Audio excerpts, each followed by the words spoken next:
आप सभी को जय माता दी। मैं हूं आचार्य राजेंद्र। आप देख रहे हैं संस्कार शाला। आने वाले 11 अगस्त को रक्षाबंधन का पुनीत पावन पर्व है। रक्षाबंधन के दिन प्रत्येक बहन अपने भाई के हाथ में राखी बांधती है, रक्षा बांधती है और भगवान से अपने भाइयों के दीर्घायु की कामना करती है। तो आज मैं आपको बताऊंगा कि किस दिशा की तरफ मुख करके भाई को राखी बंधवानी चाहिए और उस दिशा का क्या महत्व है। हमारी वैसे तो विशेष रूप से जो दिशाएं हैं वह केवल 4 ही हैं: पूरब, पश्चिम, उत्तर और दक्षिण। और प्रत्येक दिशा का कुछ ना कुछ महत्व हमारे जीवन में रहता है। अगर हम उस दिशा की तरफ मुख करके अगर कोई भी काम करते हैं तो हमें सफलता प्राप्त होती है। 2 दिशाएं विशेष हैं: पूर्व दिशा और उत्तर दिशा। पूर्व दिशा देवताओं की है और उत्तर दिशा पितरों की है। इन 2 ही दिशाओं की तरफ मुख करके भाई ने अपनी बहन के हाथ से राखी बंधवानी चाहिए। अगर भाई पूर्व दिशा की तरफ मुख करके राखी बंधवाता है या बहन से तिलक लगवाता है तो उसके जीवन में यश की वृद्धि होती है, उसके जीवन में भक्ति की वृद्धि होती है, उसके जीवन में ज्ञान वैराग्य ज्ञान भक्ति का संचार होता है। क्योंकि पूर्व दिशा देवताओं की है, इसलिए पूर्व दिशा की तरफ मुख करके ही हम लोग अपने घरों में देवताओं का पूजन करते हैं। इसलिए अगर पूर्व दिशा की तरफ अगर भाई हाथ में राखी बंधवाता है तो देव कृपा भी उस भाई के ऊपर होती है। ठीक उसी प्रकार से अगर उत्तर दिशा की तरफ मुख करके कोई भी भाई अपनी बहन के हाथ से राखी बंधवाता है तो उत्तरोत्तर वृद्धि उसके जीवन में होती है। उत्तर दिशा वृद्धि कारक है, उत्तर दिशा कुबेर की कहलाती है। इसलिए अगर उत्तर दिशा की तरफ भाई मुख करके अपनी बहन से राखी बंधवाता है तो उसके जीवन में हमेशा वृद्धि होती है। याद रहे, रक्षाबंधन के दिन दक्षिण दिशा से उत्तर दिशा की तरफ मुख करके बैठना है। यानी जहाँ को आपके घर की उत्तर दिशा हो उस दिशा की तरफ मुख करके आपने बैठ जाना है।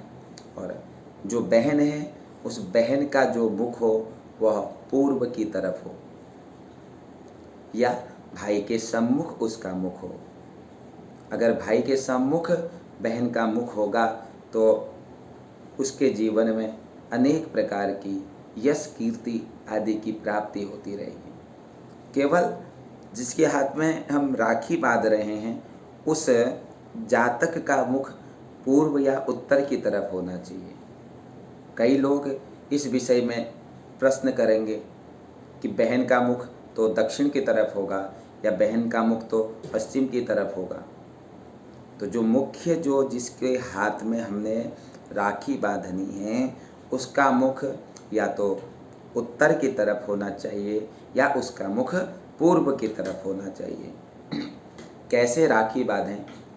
सर्वप्रथम जो राखी आप अपने भाइयों के हाथ में बांध रहे हैं उन राखियों को पहले आप मंदिर में रख लें जहाँ पर भी आप पूजा करते हैं, और थोड़ी सी पीली सरसों अपने बाएं हाथ में लेकर के दाएं हाथ से वह पीली सरसों उन राखियों पर छोड़ें।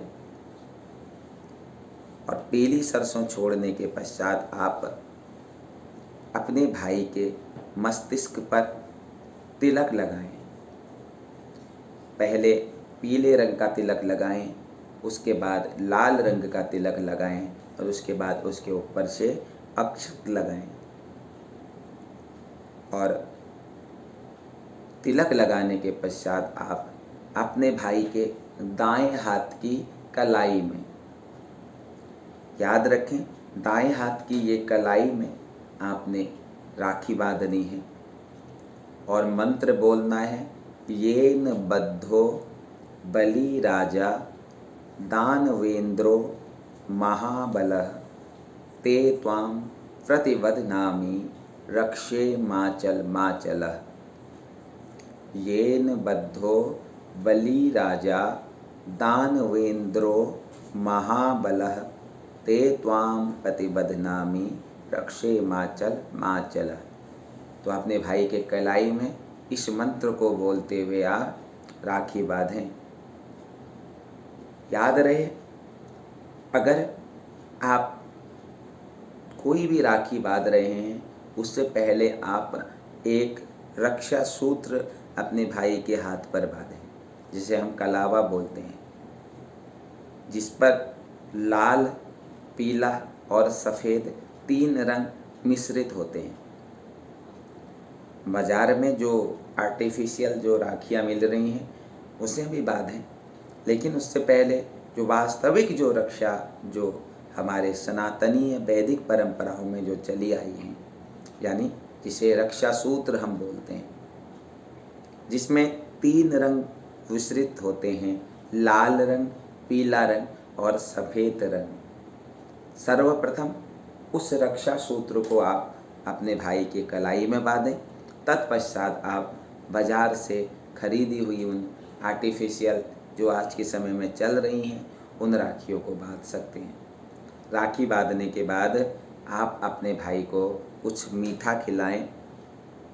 मीठे में अगर आप भाई को बतासा खिलाते हैं तो वह सर्वश्रेष्ठ बताया गया है।